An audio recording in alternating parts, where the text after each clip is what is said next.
বাংলার নারীদের হাতে জন্ম নিয়েছে যে শিল্প, তা শুধু কাপড় নয়, তা স্মৃতি, ইতিহাস আর প্রতিবাদের ক্যানভাস।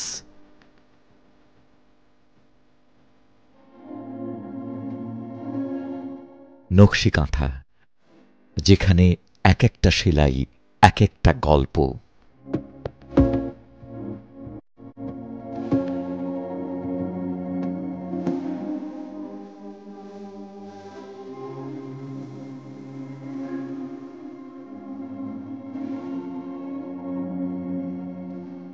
নকশি কাঁথার শিকড় ছড়িয়ে আছে বাংলাদেশের রাঢ় অঞ্চল থেকে পূর্ববঙ্গে। এই শিল্পের শুরু হয়েছিল মায়েদের হাতে, ছেঁড়া শাড়ি আর পুরনো ধুতি জোড়া লাগিয়ে তৈরি হতো গৃহস্থালী চাদর। কিন্তু সময়ের সঙ্গে তা হয়ে ওঠে এক একটি শিল্পকর্ম।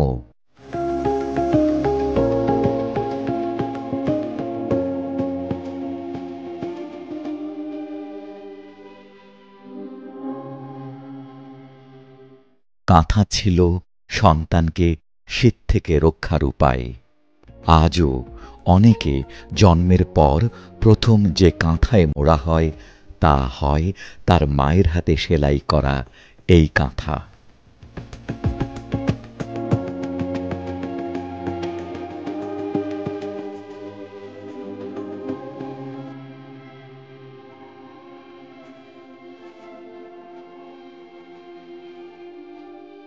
এই শিল্প যখন বিলুপ্তির পথে, তখন এক নারী তাঁর হাতের সূঁচ দিয়ে গেঁথে গেছেন এক নতুন ইতিহাস। মায়ের কাছ থেকে শেখা সেলাই আর পুরনো কাপড় তার নতুন অস্ত্র।